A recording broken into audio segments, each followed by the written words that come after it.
Bem, então assim, de uma maneira bem geral, de 20 anos para cá, as maneiras de se investigar o cérebro humano cresceram muito, né, com o surgimento da ressonância magnética funcional, especialmente. Então o EEG mais antigo, que é, né, a eletroencefalografia, tem a tomografia por emissão de pósitrons, que trabalha com injeção de substâncias radioativas, radiotraçadores, para medir a atividade cerebral. E tem o SPECT também, que é o single photon, e a estimulação transcraniana, que também permite algumas coisas, mas a ressonância magnética funcional é da década de 90, mais ou menos, e de lá para cá estourou assim, a pesquisa de cérebro, pesquisa de comportamento humano. E, mais recentemente ainda, com as ferramentas, né, da informática, na melhoria dos computadores, da agilidade, foi possível fazer análise de dados cerebrais, de ativação cerebral, em tempo real. Então, assim que você coleta o dado, com computadores muito potentes, com algoritmos, com, enfim, a sofisticação dos softwares, você consegue fazer análise em tempo real. E com essa análise de imagem em tempo real, surgiu também a ferramenta de neurofeedback por ressonância, que é a ideia que se você conhece a sua própria atividade cerebral, você pode modular ela em tempo real. Isso era feito com EEG já há um tempo, né, com aqueles eletrodos, e começou a ser feito com ressonância a partir agora de 2003, tem uns trabalhos de 2001 para cá, assim, que estão começando realmente a fazer neurofeedback. E é o que a gente está tentando fazer lá no laboratório. Então, só para dar uma visão geral assim, de como funciona a ressonância magnética, para quem não tem muita familiaridade, a gente trabalha com uma medida indireta de funcionamento cerebral baseado em quantidade de oxi e desoxihemoglobina, né? Então, é baseado na ideia de que quando você tem um aumento de uma atividade neural local, você libera uma série de neuromediadores neurovasculares para aumentar fluxo e aumentar volume sanguíneo. E isso gera um desbalanço na relação de oxihemoglobina para desoxihemoglobina. Chega mais hemoglobina oxigenada, né, para aquele tecido que está sendo ativado. E essa diferença gera um aumento no sinal devido às propriedades magnéticas, no caso paramagnéticas, da desoxihemoglobina. Então, resumindo, você tem uma região que está sendo mais utilizada, chega um maior aporte de oxigênio e isso gera uma diferença no sinal da imagem de ressonância. E depois, fazendo uma análise estatística bem complicada, assim, se é temporal e tal, com o seu sinal e a sua tarefa. Então, se eu quero saber região motor, eu peço para o cara mexer a mão, depois ficar com a mão parada. Mexe a mão, fica com a mão parada. E aí você compara, né, as condições onde a mão dele estava mexendo, onde estava parada, com o sinal que você adquiriu. E aí você gera aqueles mapas de ativação cerebral bonitinhos, coloridos, que nada mais são do que mapas estatísticos altamente difíceis de serem feitos. Difícil não é, só bem trabalhoso. E aí, bem, a decodificação cerebral, ela surgiu, né, essa é uma ferramenta de Support Vector Machine, é uma ferramenta de neuroinformática, que vem sendo utilizada para análise de dados. E, inicialmente, esses mapas de ativação cerebral que eu mostrei anteriormente, eles são univariados. Então, você tem cada pixelzinho do cérebro, que a gente chama de voxel, e você analisa voxel por voxel, como esse voxel, que é um pixelzinho, se comporta ao longo do tempo. E, mais recentemente, têm sido utilizados padrões multivariados, que ao invés de você trabalhar com voxel a voxel, pixel a pixel, você trabalha com um conjunto e inter-relações entre eles, que seria análise multivariada.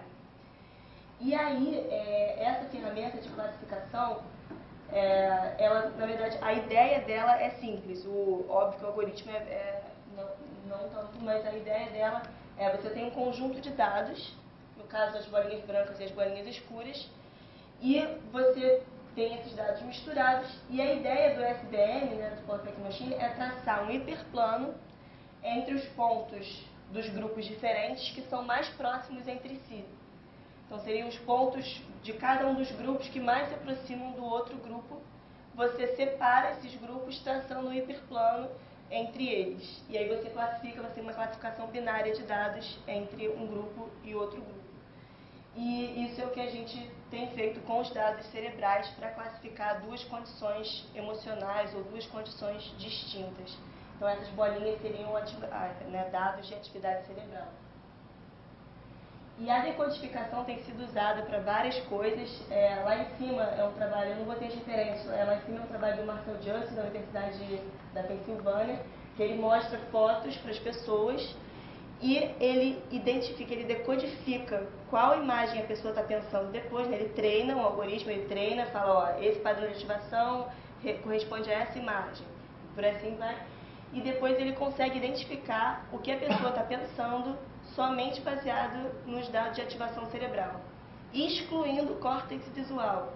Isso é bem legal desse trabalho. Ele não usa informação do próprio córtex visual, ele usa informações de outras regiões do cérebro distribuídas que de alguma forma dão informação sobre aquela imagem. Então esse trabalho é bem legal, ele consegue distinguir com 95% de acurácia, 90% de acurácia em média o que as pessoas estão pensando, qual dessas figuras a pessoa está imaginando sem ter informação. E aí tem esse outro pessoal aqui, esse trabalho de baixo é do Gallant, é o Jack Gallant, ele é da Universidade de Berkeley, e ele utiliza o córtex visual para decodificar vídeos, e não só isso, mas ele reconstrói os vídeos originais a partir do dado de imagem. Então é mais ou menos assim, aqui é o clipe, né, que ele mostrou para a pessoa, e aí ele pega os dados, ele decodifica os dados do córtex visual baseado em movimento e cor, né, tem toda uma decodificação do córtex visual bem estabelecida, e aí ele reconstrói o clipe original com os dados do cérebro. Vou dar um play aqui, esse vídeo é curtinho.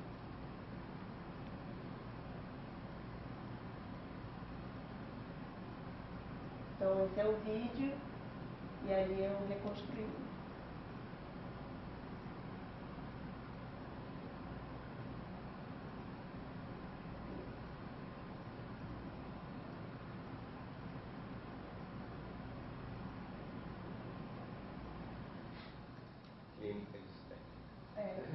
Ignore. Só.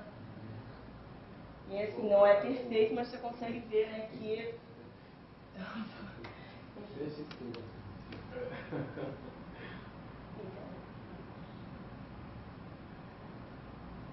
Bem. E esse trabalho é bem interessante. E tem esse outro trabalho que saiu esse ano, 2012 agora, que eles utilizaram informação de decodificação cerebral para mover um robozinho. Então eles pegavam os dados da pessoa, olhando para frente, né, querendo andar para frente, querendo andar para os dois lados, e depois alimentavam esse dado de decodificação em um robô. Então a pessoa conseguia mover o robô somente pensando, vai para frente, vai para o lado e vai para o outro. O trabalho teve várias críticas metodológicas, mas enfim, depois a gente pode falar um pouco mais sobre isso. É interessante essa ideia de você já poder mexer, como as pessoas fazem com o braço mecânico e tal, você já conseguir mexer somente. O Nicoleles tem isso também, né? Conseguiu mexer inclusive em outro lado do mundo, enfim. Mas, então essas são algumas aplicações da decodificação. E o que a gente quis fazer nesse experimento foi, e existe decodificação de estados emocionais simples, como triste, alegre, e o que a gente quis fazer nesse estudo foi tentar decodificar pela primeira vez estados cerebrais complexos, emoções complexas, que no caso foi carinho e ternura, né, que é uma emoção social bem complexa, e orgulho, self-pride, quando você se sente o máximo assim, em relação a você mesmo. Então foram as duas emoções que a gente tentou fazer. Essa é a ressonância que a gente tem lá no EDOR, e aqui é mostrando, né, mais ou menos aqui a parte de fora, a interface. E lá na ressonância, você puder ver, ali no cantinho à esquerda tem uma tela, que é onde a gente apresenta os estímulos para a pessoa. Então ela fica com um espelho e ela vê tudo que está acontecendo na tela através do espelho. Então é assim que a gente leva os experimentos. Eles também podem ser auditivos, né? Vários paradigmas. Então o protocolo era basicamente esse. A pessoa tinha que pensar em eventos de carinho e ternura reais da vida dela, uma situação de muito amor, muito carinho com o filho ou com a mãe, ela tinha que escolher um cenário autobiográfico real. Um evento de self-pride muito grande também, que ela tivesse sentido muito bem, muito emocional, muito real. E um evento neutro, que seria um evento do dia a dia, ir na farmácia, ir no mercado, fazer algo, teoricamente não tem emoção nenhuma envolvida. E ela tinha que evocar esses cenários dentro da máquina enquanto nós víamos a atividade cerebral e tentávamos decodificar essa atividade. Então, no primeiro momento, esse aqui é só uma planta abaixo da própria sala de ressonância. Então, no primeiro momento, foram 4 etapas experimentais. No primeiro momento, a gente adquiria esses dados e treinava o algoritmo, treinava o SBM, e depois a gente classificava. Então, depois que ele aprendia, a gente tentava classificar. E, enquanto classificava, a gente também tentava fazer o neurofeedback, que seria a pessoa ficar no seu estado máximo de emoção que nós conseguimos identificar. Seria uma espécie de, esse é o seu máximo, tenta se manter aqui. Então, a gente dava um feedback para que ela ficasse nesse estado, que eu vou mostrar agora para o feedback. Então, é basicamente isso. Esse aqui é o programa, é o FRIEND, Functional Real-Time Interactive Endogenous Neuromodulation Decoding, para ficar o FRIEND bonitinho. E ele foi desenvolvido internamente lá no IDORT, tem um programador muito bom, Rodrigo Basílio. Então, esse software ele faz tudo. Ele é programado em Delphi, foi desenvolvido dentro da plataforma do FSL, que é em C, e ele pega os dados de ativação cerebral, processa em tempo real, dá o feedback para o sujeito. Isso tudo em menos de 2 segundos ele faz isso tudo e dá o feedback para o sujeito. E é livre, está disponível na internet, a gente já está fazendo um manual e foi desenvolvido aqui, então vai ser bem legal. Ali a interface geral do programa, eu vou mostrar um videozinho de como ele funciona. E a ideia é o seguinte, o feedback é esse círculo, distorcido ou perfeito. E o SVM que está aqui, então seria um conjunto de dados. O círculo vermelho é orgulho, o círculo azul é ternura. Então tem os dados, a gente tenta classificar se é orgulho e se é ternura, e quanto mais distante do hiperplano a ativação cerebral está, quanto mais separada da outra condição, nós assumimos que esse é um estado ótimo de emoção, seria um estado máximo que a pessoa atinge. Então o círculo fica perfeitinho. Isso aqui assim. Então esse aqui é o hiperplano de separação. De um lado é uma condição, daqui as bolinhas brancas seriam os dados cerebrais da condição de orgulho, e as bolinhas pretas aqui seriam os dados cerebrais da condição de ternura.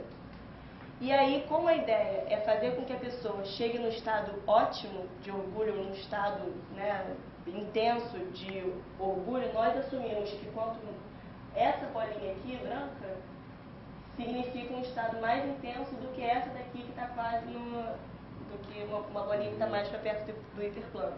Então, o feedback é de acordo com essa distância do hiperplano. Então, Você está assumindo que os dois sentimentos eles são opostos, né? Não, eles são diferentes. Eles são diferentes e eles conseguem ser classificados, inclusive aqui eles conseguiram com cerca de 79% de acurácia, classificar se é um ou outro. Eles não são necessariamente opostos, mas eles são diferentes. Se tiver muito orgulho de um momento de profunda ternura, o que vai aparecer? São os momentos que o classificador se confunde, né? Cada dado novo que chega, ele tenta classificar baseado nessa classificação prévia. Nem sempre ele acerta. E o que acontece também que é interessante é que a instrução quando a bolinha estiver perfeita, quando o círculo estiver redondo, se mantenha nesse estado. Você está indo bem, esse é o nível de emoção que você tem que ficar. E o que algumas pessoas relatam durante a condição de ternura, por exemplo, é que elas estão tão felizes que elas estão conseguindo manter o círculo redondo, que aí começa a sentir orgulho, e aí ele distorce de alguma certa forma. Mas enfim, esse é uma primeira tentativa, isso pode ser usado com diversas outras emoções, a gente escolheu essas duas porque elas são distintas, né? Uma é bem egoísta, uma é bem para você mesmo, orgulho, self-pride, e a outra é bem pró-social, em relação ao outro. Então, teoricamente, elas são bem diferentes, né? E aí a ideia é essa, a instrução que a pessoa recebia era, quando o círculo estiver perfeito, se mantenha nesse seu estado emocional ideal. E o programa funciona basicamente assim. Então aqui você tem uma tela, ali, só para mostrar antes de dar o vídeo, aqui você tem a tela que você coloca todos os parâmetros do seu estudo, você pode mudar de acordo com o seu experimento. Aqui você tem os parâmetros de movimento, que a gente estima da pessoa, né? Coisas como pequenos movimentos de milímetros que não podem acontecer, senão a gente para o experimento. E aqui vai aparecer a acurácia. Então eu vou dar um play. Esse foi um experimento lá do IDOR mesmo. Um vídeo piloto. Aí é o cérebro, ativação em tempo real. Nas regiões frontais e tal. E aí o mais azulzinho é uma ativação mais fraca, e o amarelo e vermelho são mais intensas. Você tem profundidade? Sim, na ressonância com sua profundidade anatômica. Você chega a construção 3D, isso? Sim. É que em tempo real essa é uma imagem PI, é uma imagem bem borrada, uma imagem com uma resolução espacial baixa, mas a gente tem em construção. E aí, ó, ali é o experimento, no caso seria o orgulho, a ternura, a gente fez uma página desagradável e agradável. E aí aqui é o cérebro ativando e ali é o feedback que a pessoa está vendo. E ali é a predição, se o programa está acertando ou errando o estado da pessoa. Então aqui é a predição que o programa está dando e lá em cima é o estado. Agora acabou o neutro, não tem classificação, o neutro é só para estabilizar o sinal. E, bem, daí foi o Rodrigo brincando com a tela. Mas enfim, vai voltar. E aí lá em cima aparece a condição e aqui a condição que o programa está classificando sem saber se é uma condição ou outra. Ó, agradável, no caso dessa condição.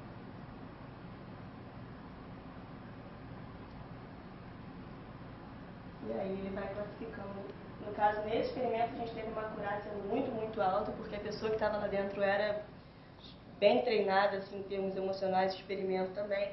Mas essa acurácia no nosso experimento, com 27 sujeitos, ficou em cerca de 79%, mais ou menos, entre uma emoção e outra. Bem, enfim.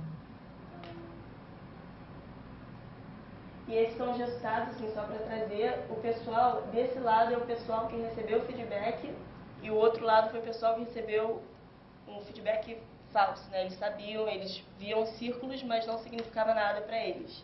Eles não eram nem enganados, nem incentivados, eles só não significava nada. E aí o que a gente pode ver é que essa ativação aqui na altura do talo, né, na região septal, septo hipotalâmico, aqui também, que tem o feedback e não tem o controle, essa é justamente uma região já envolvida desde estudos em animais, é bem conservada evolutivamente, que é a região septo-hipotalâmica, com receptores de ocitocina, que tem a ver com o sentimento pró-social de fato, o sentimento de afiliação, sem essa substância, sem essa região, as mães, enfim, tem um bom relato na literatura de animais e em humanos. E o que a gente viu foi que a utilização do feedback, do neurofeedback, realmente deu um boost na atividade dessas regiões, mostrando que é possível modular esse tipo de emoção e esse tipo de atividade nessas regiões bem subcorticais com o neurofeedback. E esse daqui embaixo é uma medida que a gente fez, esses círculos de Aaron, é uma medida da psicologia que você marca o quão próximo você se sente do principal integrante do cenário. Quanto mais sobrepostos forem os círculos, maior é essa ligação que você tem com a pessoa. E a gente fez isso antes e depois da ressonância. E a gente não esperava ver diferença, na verdade, foi só um controle, mas a gente viu um pequeno aumento ali, que o grupo que recebeu o feedback reportou um aumento no nível de proximidade depois do experimento. Isso não foi observado no grupo controle. Então é a ideia de que a gente conseguiu, de alguma forma, estimular essa emoção e aumentar a atividade dessas regiões, decodificando e utilizando o neurofeedback das pessoas. E aí vem muita ideia, não sei se vocês conhecem o Philip Dick, que foi o Blade Runner, que foi inspirado no livro original dele. Na verdade, essa foi a motivação inicial desse estudo. A ideia de você conseguir identificar o sentimento de ternura, eles tinham o Boykamp, que era um teste lá que identificava esse sentimento, e a Empathy Box, que era uma caixa de empatia que o pessoal abria, assim, a ideia era estimular a empatia nas pessoas, estimular o carinho. E o meu orientador, ele gosta bastante dessa ideia e foi um pouco a motivação para esse estudo, a linha que a gente quer seguir agora. E assim, só para fechar algumas perspectivas, a primeira perspectiva é a questão do feedback, fazer feedback mais interativo. Como esse foi um primeiro estudo, esses círculos e tal, então a utilização do termômetro, são estratégias não tão legais. O ideal seria ter um feedback que a pessoa realmente se imergisse, se fosse alguma coisa, duas pessoas que fossem se aproximando e se abraçando de alguma forma, fazer uma coisa mais interativa mesmo, que atraísse mais a pessoa e fizesse ela imergir numa condição diferente. E o que a gente está fazendo agora, que o Friends também já está fazendo, e a gente já fez 3 pilotos, é modular não só a atividade cerebral, mas também modular a conectividade funcional. Então a ideia é que você tem 2 regiões que podem estar mais acopladas funcionalmente ou mais desacopladas funcionalmente. Isso é bem recente também, foi demonstrado em 2001 a primeira vez, e é mais ou menos isso. Você tem o seu sinal, né, da máquina, e descobriram que regiões motoras, regiões que têm circuitos bem estabelecidos, elas flutuam juntas. Então, é possível estimar a correlação, né, o acoplamento entre regiões cerebrais. Então, o que a gente está tentando fazer agora é correlacionar essas duas regiões, que é o córtex subgenual e o temporal anterior, que tem a ver com sentimentos de culpa em contextos sociais. Enfim, e esse daqui é a interface do Friend. Então, aqui você tem a curva de correlação entre as regiões. Esse aqui é o intervalo de ternura, esse aqui é o intervalo de orgulho. E, na verdade, isso aqui é com culpa e indignação. São duas, o vermelho é culpa, são duas outras emoções complexas, emoções morais que a gente está querendo trabalhar. E aqui é mostrando a correlação, né, que é estimada em tempo real para essas duas regiões. E aqui o termômetro que varia, fazendo com que a pessoa aumente ou diminua a conectividade entre essas duas regiões. Então, a gente já fez 3 pilotos, a gente está otimizando algumas coisas ainda, como movimento e tal, mas já mostramos que dá para fazer. E aqui tem um videozinho do programa funcionando. Então, aqui é uma condição de subtração, é condição controle, é uma condição de cálculo matemático. E aí, ó, vai começar o experimento. Essa fase aqui a gente descarta, esses em preto eles são descartados, porque, enfim, por questões metodológicas também. E aí você vai ver que a curva aqui está começando a ser montada. E quando chegar no azul, o feedback vai aparecer. E aí, o feedback de acordo com a correlação das regiões.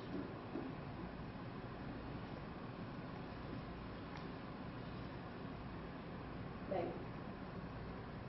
acho que era isso. Acho que era isso. Tem diversas aplicações, como vocês podem estar imaginando nesse exato momento, como a decodificação pode ser utilizada para diversos tipos de interação, de games até. Tem um pessoal agora que está, parece que na FENS agora desse ano vai ter neurociência e jogos, o pessoal está se juntando para conversar. E interação, tem muita coisa de aplicação para pacientes e indivíduos saudáveis, entender melhor como o cérebro funciona e como ele pode ser modulável, automodulável pelo próprio sujeito. E é isso. A gente pode conversar depois.